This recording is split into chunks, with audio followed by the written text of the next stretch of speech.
won the game, not happy in the way that we finished the game. I thought the first half we really did a nice job offensively attacking their zone. We had 11 assists to 13 field goals. Anytime you can do that, that's terrific. Unfortunately, we had four assists to 13 turnovers in the second half. I think we got sloppy. I think we got a little bit relaxed. And, I said to them after the game that, yes, we want to win tonight's game, but we're also working on improving and being able to, win against the best teams. And I don't think we did a good job in the second half of maintaining our focus or urgency. It looked like you went young at times, too. Was that an attempt to sort of jumpstart some of the younger guys and put them in some situations, especially against that press that FDU used? I mean, I don't think the press was outstanding unless you let it bother you. Like all of a sudden Velton goes back in the game and we get the ball up the floor 7 times in a row, and it's not like he dribbled it. He just turned and passed it down the floor. You obviously want to, when you have any type of lead, you want to get some guys in there that they're going to learn and get acclimated to, NEC play and Division I college basketball. It's only our 7th game of some of these guys' career, and you're giving them opportunities to get out there and play and figure things out. They got to be able to be a little bit more focused and prepared and understand what it takes. And Ant's got to do a better job of managing the game, and I told him that. It can't all of a sudden Velton goes out of the game and now all of a sudden Ant's left in charge to kind of organize people and get them in the right spots. And, he's brain dead. So he's got to start to think some more. He's got to start to, figure out what's going on the floor some more. We got to continue to work with him watching film and talk to him about different situations because, you never know. If Velton gets in foul trouble one night or there's something that happens, Ant's going to have to be able to, kind of steer the ship. And he's got to improve with that, throughout the course of the season.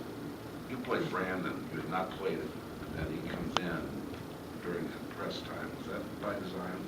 Well, I think one of the things that the young guys have to understand is the way you prepare in practice is how you get minutes in a game. And, our young guys, maybe other than Lucky and Keith, hadn't had 2 good days of practice coming until today. And in conference play, it's not time to start experimenting and say, oh, hopefully they figure it out when the game starts. You got to prove that you're capable in practice.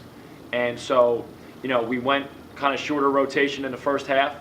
The second half, I thought we had a decent enough lead where we could maybe get Brandon in the game, and then hopefully we could continue to keep the lead. And then I wanted to put Dave in the game, and then we could continue to keep the lead. And maybe, you get Darren in the game, and you give some of them some opportunities to play.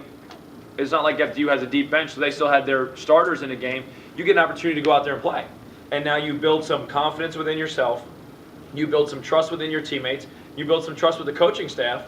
And I don't think that Brandon obviously didn't do a great job in his 7 minutes while he was in there. And it's not an easy position for him to be in by any stretch of the imagination because, he's been sitting there for a while. He's not really in the flow. But unfortunately, when you're a freshman and you're trying to work your way into the rotation and carve out a niche, you got to be ready whenever your opportunity is presented. And if you're not, maybe that opportunity doesn't come around again.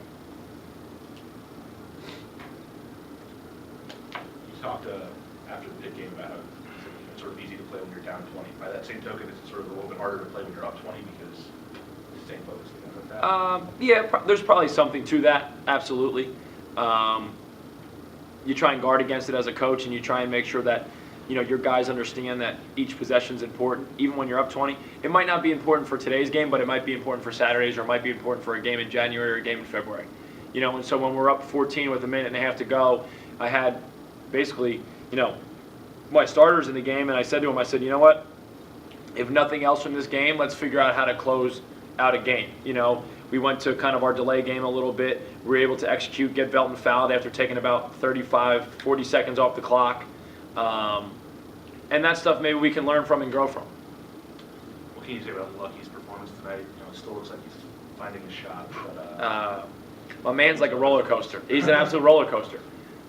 He's always involved in the action. He's always on the floor. Some of it's positive, some of it's negative, probably more positive than negative. Shooting-wise, I think we've been working with him really hard the last 2 days on making sure he's prepared when he catches the ball. It's the biggest difference between high school and college if you're going to be a shooter is in high school you can catch it and then figure out if you're open, and you can take a little bit more time, especially when you're 6'5". In college, if you're not ready on your catch, there's a good chance that shot's going to be heavily contested by the time you get ready to shoot it. So we've been working on kind of improving his mechanics and speeding up his mechanics so that he'll be able to make some shots in the game. He's got to finish some of those layups that he gets. That's just, I don't know if he's going in there looking for fouls, but in college, again, you have to go to make a layup, and then if you get contact, well, then you get a three-point play. If you're not going to score, usually you're not drawing the foul. So, I'm happy with his effort. I'm happy with, the activity that he brings to the floor.